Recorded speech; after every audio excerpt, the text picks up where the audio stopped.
Our journey begins in the early centuries of Christianity with the formation of the biblical canon. The canon essentially is the collection of books considered to be authoritative scripture.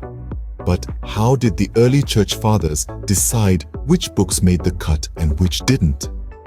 Well, it was a matter of much debate, often heated and not without controversy. Books like the Gospel of Thomas and the Book of Enoch, for instance, were left out, sparking debates and conflicts that persist even today. The next stop on our chronological journey brings us to the Middle Ages.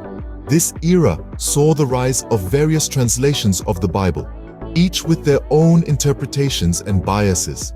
The Latin Vulgate, translated by Saint Jerome in the 4th century, became the Church's official text.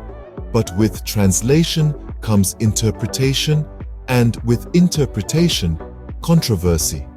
The Vulgate, for instance, was criticized for its inaccuracies and omissions, leading to further debates about the Bible's authenticity.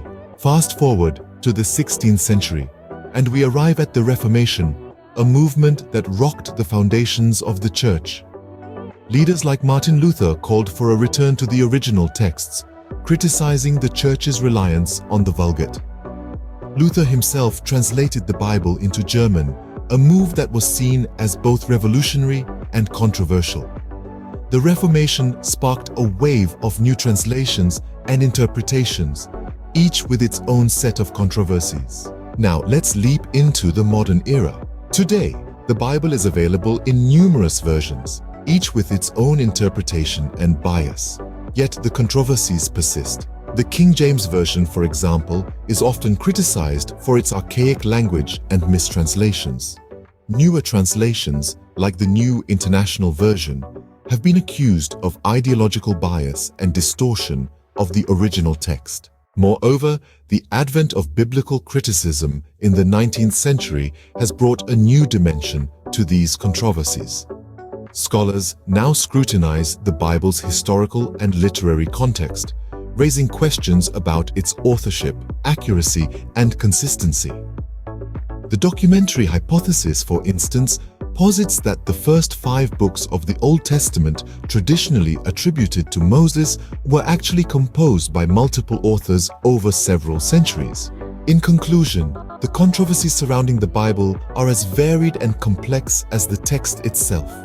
They span centuries, cultures, and interpretations, touching on issues of canon formation, translation, reformation, modern versions, and biblical criticism. These controversies remind us that the Bible, like any historical text, is not static.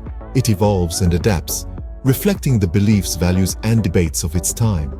So as we close this exploration, remember that understanding these controversies is not about undermining faith, but about enriching our understanding of this influential text. It's a testament to the Bible's enduring relevance and the critical role it continues to play in shaping our world.